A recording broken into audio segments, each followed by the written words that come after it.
ঘড়িতে টাইম দেখুন, বাজে এখন 11টা, সোয়া 11টা। টাইমটা আপনাদেরকে দেখালাম তার কারণ হচ্ছে এখন এত রাতে আমরা বেরোচ্ছি নর্দার্ন লাইটস দেখতে। তো আজকে নর্দার্ন লাইটসের ফোরকাস্ট আছে। তো নর্দার্ন লাইটস সবাই জানেন, it's a lifetime experience.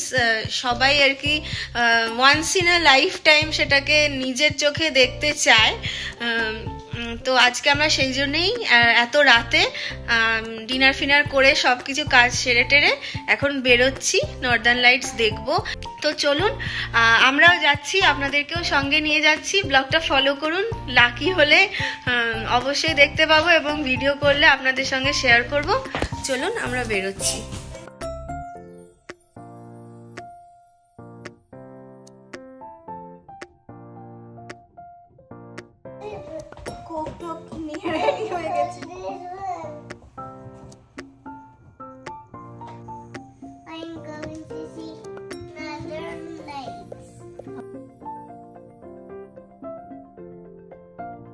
চারিদিক ঘুটঘুটে অন্ধকার, এখানে সবাই মোটামুটি 9টা সাড়ে 9টার মধ্যে ঘুমিয়ে পড়ে। আজকে আবার উইকেন্ড, আজকে সকাল থেকে খুবই হেক্টিক স্কেডিউল গেছে, অফিস ছিল, সব কিছুই ছিল, বাট ক্রেজিনেস। তো আমরা যাচ্ছি, আই হোপ ডোরিন গাড়িতেই ঘুমিয়ে পড়বে, কারণ হচ্ছে ওর ডিনার হয়ে গেছে, ওর ঘুমেরও টাইম হয়ে গেছে। ঘুমিয়ে না পড়লে আর কি ওকে নর্দার্ন লাইটস দেখাবো। তো ফার্স্টে আমরা এখান থেকে স্টার্ট করছি, বাড়ি থেকে। যে জায়গাটা যাব, ইউজুয়ালি নর্দার্ন লাইটস যেখানে দেখতে পাওয়া যায় সেই জায়গাগুলো হচ্ছে ফাঁকা কোনো পার্ক, একটা আর কি এরিয়া ফাঁকা, এরকম জায়গা থেকে আরও ভালো দেখা যায়। আজকে যা কেপি ইন্ডেক্সের নাম্বার আছে 8, আমাদের বাড়ি থেকেই মাঝে মাঝে দেখা যায়। তো চলুন গাড়িতে উঠে পড়ি, যেতে যেতে আপনাদের সঙ্গে আরও কথা বলছি।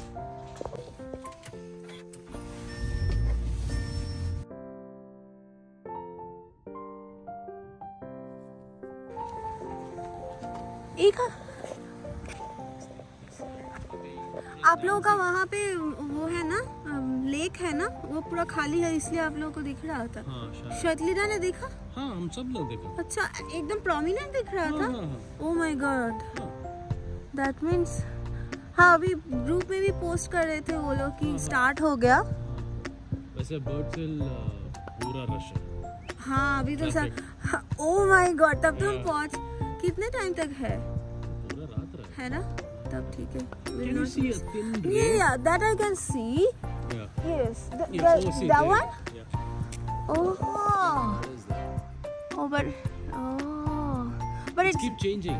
Okay. If you notice, it will keep changing. The color, see? क्योंकि यहाँ पर लाइट ज्यादा है ना, हाँ, bleed. थोड़ा ज्यादा अंधेरे में अच्छा लगेगा, but yeah, I can see that. You could see everything. Yeah, I can see that, the whole thing, like the whole. थोड़ा सा prominent अभी थोड़ा सा कम हो गया, but you can see it's keep changing. Yes.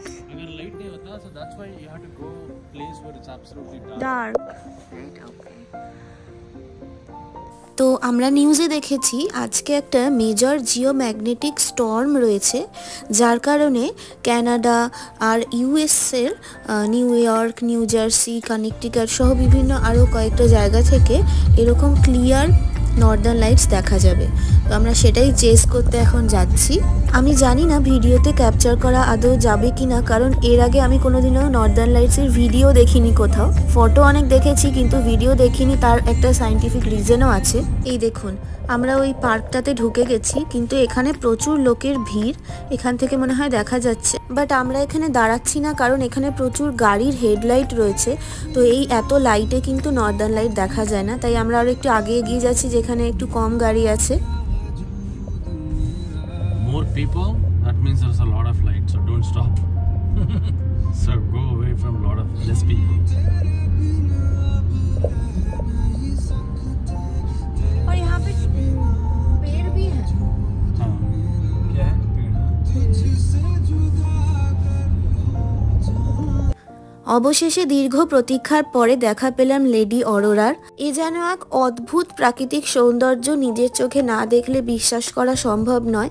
এর আগে অনেকবার চেষ্টা করেছি কিন্তু ধরা দেয়নি, তাই আজকে এত দূর গাড়ি চালিয়ে আসা সত্যিই সার্থক হলো। এ যেন এক অদ্ভুত আলোর প্রদর্শনী। প্রচণ্ড অন্ধকার থাকার কারণে ভিডিওতে কিছুই ক্যাপচার করতে পারিনি, কিন্তু স্টিল ফটো তুলেছি, সেটাই আপনাদের সঙ্গে শেয়ার করছি। চলে এসেছি আমরা বাড়িতে। এখন প্রায় আর কি 1:30 মতন বাজে। প্রায় আমরা অনেকক্ষণই ছিলাম। কেপি ইন্ডেক্স বলে একটা ইন্ডেক্স আছে, যেখানে আর কি নর্দার্ন লাইটসের পসিবিলিটিটা ওরা মেজার করতে পারে। হ্যাঁ, তো ওখানে মোটামুটি রিডিং 5 থেকে 6 আসলে এখানে সবাই আর কি গাড়ি ঠাড়ি নিয়ে বেরিয়ে পড়ে নর্দার্ন লাইটস দেখতে। কিন্তু আজকে সেই কেপি ইন্ডেক্সের রিডিং আছে 8। কেপি ইন্ডেক্সে 8 থাকা মানে হচ্ছে মানে একদম 100% বলতে পারেন যে পসিবিলিটি আছে নর্দার্ন লাইটস দেখার। আর নর্দার্ন লাইটস এমনিতেও it's a lifetime experience. তো বিষয়টা হচ্ছে আমি যত ভালো নিজের চোখে দেখেছি সেই অত ভালো কিন্তু আমি ভিডিওতে ক্যাপচার করতে পারিনি। তো এটার একটা সায়েন্টিফিক রিজন আছে। আমাদের যে হিউম্যান আইয়ের নাইট ভিশন তার কিছু লিমিটেশনস থাকে, কিন্তু ক্যামেরাতে সেই লিমিটেশনসগুলো থাকে না। আপনাদের সঙ্গে যে স্টিল ফটোগুলো শেয়ার করেছি সেগুলোতে প্রচণ্ড ভালোভাবে আমি নর্দার্ন লাইটসটা ক্যাপচার করতে পেরেছি। তার কারণ হচ্ছে আমাদের ক্যামেরার বিভিন্ন রকমের কনফিগারেশন থাকে, তারপরে একটা সার্টেন শাটার স্পিড সেট করে এই সমস্ত যেগুলো আর কি খালি চোখে দেখা যায় না সেই সমস্ত জিনিসগুলো ক্যাপচার করা যায়, কিন্তু সেই সব সেটিংসগুলো আবার ভিডিওতে সেট করা যায় না। তাই জন্য ভিডিওতে যখন আমি ভিডিও করছিলাম তো একদম পিচ ব্ল্যাক আসছিল চারিদিক, তো তাই জন্য আমি একদমই ভিডিও করতে পারিনি। আর বেসিক্যালি নর্দার্ন লাইটস দেখার সবচেয়ে আর কি উপযুক্ত জায়গা হচ্ছে ধরুন যেখানে একদম লাইট নেই, মানে একদম পিচ ব্ল্যাক একদম ডার্ক কোনো এরিয়াতে গিয়ে সেই সব জায়গা থেকে নর্দার্ন লাইটটা আরও ভালো করে দেখা যায়। বা অনেকে আবার বিচেও চলে যায়, কারণ হচ্ছে বিচে চারিদিকে অনেক দূর দূর পর্যন্ত কোনো কিছুই থাকে না, যেটা আর কি অবস্ট্রাকশন ক্রিয়েট করতে পারে, প্লাস বেশি লাইটও থাকে না রাতে। তো সেই জন্য নর্দার্ন লাইটটা আর কি এই ধরনের জায়গায় গিয়ে দেখতে হয়। তাই আমরা এতটা দূরে আজকে গেছিলাম। খুব সুন্দর দেখতে পেয়েছি, যেটা দেখেছি আপনাদের সঙ্গে শেয়ার করেছি। আর নর্দার্ন লাইট বা মেরুজ্যোতি কেন হয় সেটা আমাদের ছোটবেলায় সবারই টেক্সট বুকে ছিল। যখন আমরা পড়েছি তখন আমাদের সবারই সেটা নিজের চোখে এক্সপিরিয়েন্স করা বা সেটা খুবই একটা ইন্টারেস্টিং মানে টপিক। আপনাদের মধ্যে কার কার মনে আছে দেখি আমাকে কমেন্ট করে জানাবেন। আর আপনাদের মধ্যে কারো যদি নর্দার্ন লাইট দেখার কোনো অভিজ্ঞতা থাকে সেটাও আমার সঙ্গে শেয়ার করতে একদম ভুলবেন না। আজকের ব্লগটা তাহলে এখানেই শেষ করছি। ছবিগুলো অবশ্যই আপনারা দেখবেন, কেমন লাগলো সেটা আমাকে অবশ্যই জানাবেন। আর আমার পেজটা ফলো করবেন, এই ধরনের আরও ভিডিওস যদি আপনারা দেখতে চান অবশ্যই আমার পেজটা ফলো করবেন। ভিডিওটা ভালো লাগলে শেয়ার করবেন, লাইক করবেন এবং এভাবেই আমাকে সাপোর্ট করবেন যাতে আমি আরও অনেক নতুন নতুন এরকম সুন্দর সুন্দর ভিডিও আপনাদের কাছে নিয়ে আসতে পারি। আপনাদের কমেন্ট এবং আপনাদের মতামত আমাকে অনেক উৎসাহ দেয় নতুন নতুন ভিডিওস আরও বানানোর জন্য। তো আজকের ভিডিওটা আমি এখানেই শেষ করছি। সবাই খুব ভালো থাকবেন, দেখা হবে তাহলে আবার পরের ব্লগে। ততক্ষণ সবাই খুব সুস্থ থাকবেন, ভালো থাকবেন। Bye bye.